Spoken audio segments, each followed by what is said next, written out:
Pinocchio, Chapter 35.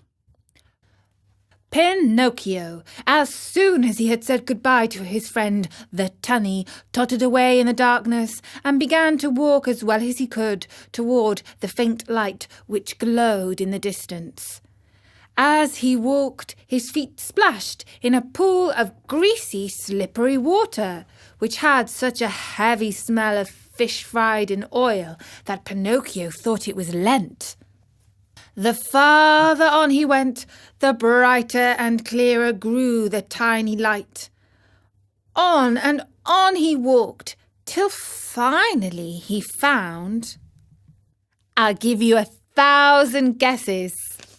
My dear children, he found a little table set for dinner, and lighted by a candle stuck in a glass bottle. And near the table sat a little old man, white as the snow, eating live fish. They wriggled so that, now and again, one of them slipped under the old man's mouth and escaped into darkness under the table. At this sight, the poor marionette was filled with such great and sudden happiness that he almost dropped in a faint. He wanted to laugh, he wanted to cry, he wanted to say 1,001 things, but all he could do was to stand still, stuttering and stammering brokenly. At last, with a great effort, he was able to let out a scream of joy, and opening his arms, he threw them around the old man's neck. "Oh, Father, Father, have I found you at last? Now I shall never leave you again." "Are my eyes really telling me the truth?" answered the old man, rubbing his eyes. "Are you really my own dear Pinocchio?" Yes, it is I. Look at me. And you have forgiven me, haven't you? Oh, dear father, how good you are. And to think that if only you knew how many misfortunes have fallen on my head and how many troubles I've had. Just think that on the day you sold your coat to buy me my ABC book so that I could go to school, I ran away to the marionette theatre, and the proprietor caught me and wanted to burn me, to cook me as roast lamb. He was the one that gave me the 5 gold pieces for you, and I met the fox and cat who took me to the inn of the Red Lobster. They ate like wolves, and I left the inn alone, and I met the assassins in the wood. I ran away, and they ran after me, always after me, until they hanged me from the branch of a giant oak tree. Then the fairy with the azure hair sent the coach to rescue me, and the doctor, after looking at me, said, 'If he is not dead, then he is surely alive.' And then I told a lie, and my nose began to grow. It grew and it grew, till I couldn't get it through the door of the room. And then I went with the fox and the cat to the field of wonders to bury the gold pieces. The parrot laughed at me, and instead of 2,000 gold pieces, I found none. And when the judge heard I had been robbed, he sent me to jail to make the thieves happy. And when I came away, I saw a fine bunch of grapes hanging on a vine. The trap caught me, and the farmer put a collar on me and made me a watchdog. He found out that I was innocent when I caught the weasels, and he let me go. And then the serpent with a tail that smoked started to laugh, and a vein in his chest broke. And so I went back to the fairy's house. She was dead, and the pigeon, seeing me crying, said to me, "I have seen your father building a boat to look for you in America." And I said to him, "Oh, if only I had wings." And he said to me, "Do you want to go back to your father?" And I said, "Perhaps, but how?" And he said, "Get on my back, I'll take you there." And we flew all night long, and next morning the fishermen were looking toward the sea crying, "There is a poor man, little man, drowning." And I knew it was you, because my heart told me so, and I waved to you from the shore.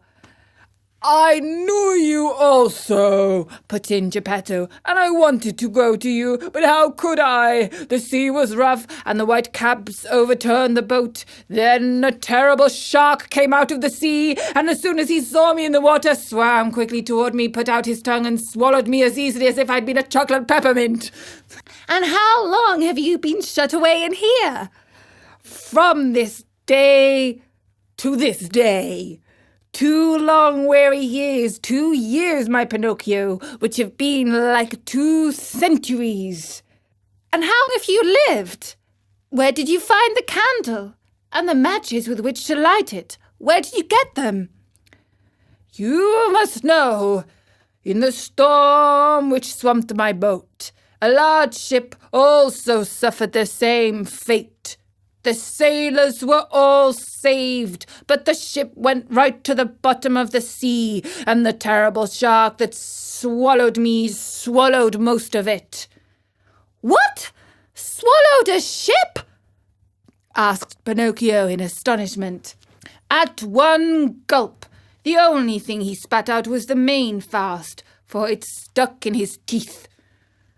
To my own good luck, that ship was loaded with meat, preserved foods, crackers, bread, bottles of wine, raisins, cheese, coffee, sugar, wax candles, and boxes of matches. With all these blessings, I have been able to live happily on for 2 whole years. But now I am at the very last crumbs. Today there is nothing left in the cupboard. And this candle you see here is the last one I have. And then? And then, my dear, we'll find ourselves in darkness. Then, my dear father, said Pinocchio, there is no time to lose. We must try to escape. Escape? How? We can run out of the shark's mouth and dive into the sea. You speak well, but I cannot swim, my dear Pinocchio. Why should that matter? You can climb on my shoulders, and I, who am a fine swimmer, will carry you safely to the shore. Dreams, my boy, answered Geppetto, shaking his head and smiling sadly. Do you think it possible for a marionette 1 yard high to have the strength to carry me on his shoulders and swim? Try it and see. And in any case, if it is written that we must both die, we shall at least die together.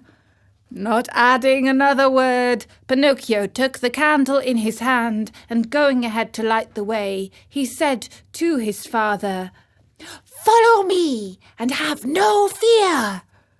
They walked a long distance through the stomach and the whole body of the shark. When they reached the throat of the monster, they stopped for a while for the right moment in which to make their escape. I want you to know that the shark, being very old and suffering from asthma and heart trouble, was obliged to sleep with his mouth open. Because of this, Pinocchio was able to catch a glimpse of the sky filled with stars as he looked up through the open jaws of his new home. The time has come for us to escape, he whispered, turning to his father. The shark is fast asleep. The sea is calm, and the night is as bright as day. Follow me closer, dear father, and we shall soon be saved. No sooner said than done. They climbed up the throat of the monster till they came to that immense open mouth. There they had to walk on tiptoes, for if they tickled the shark's long tongue, he might awaken. And where would they be then? The tongue was so wide and so long that it looked like a country road. The 2 fugitives were just about to dive into the sea when the shark sneezed very suddenly, and as he sneezed, he gave Pinocchio and Geppetto such a jolt that they found themselves thrown on their backs and dashed once more and very unceremoniously into the stomach of the monster. To make matters worse, the candle went out, and father and son were left in the dark. "And now?" asked Pinocchio with a serious face. "Now we are lost." "Why lost? Give me your hand, dear father, and be careful not to slip." "Where will you take me?" "We must try again. Come with me and don't be afraid." With these words, Pinocchio took his father by the hand and, always walking on tiptoes, they climbed up the monster's throat for a second time. Then they crossed the whole tongue and jumped over 3 rows of teeth. But before they took the last great leap, the marionette said to his father, "Climb on my back and hold on tightly to my neck. I'll take care of everything else." As soon as Geppetto was comfortably seated on his shoulders, Pinocchio, very sure of what he was doing, dived into the water and started to swim.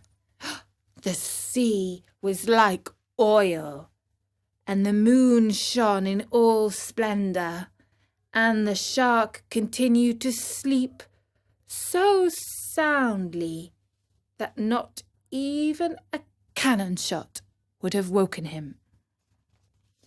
And that was chapter 35 of Pinocchio. Brave little Pinocchio has escaped the terrible shark with his father Geppetto. Let's hope safety will await them once they reach the shore. In the final chapter of Pinocchio on storynori.com.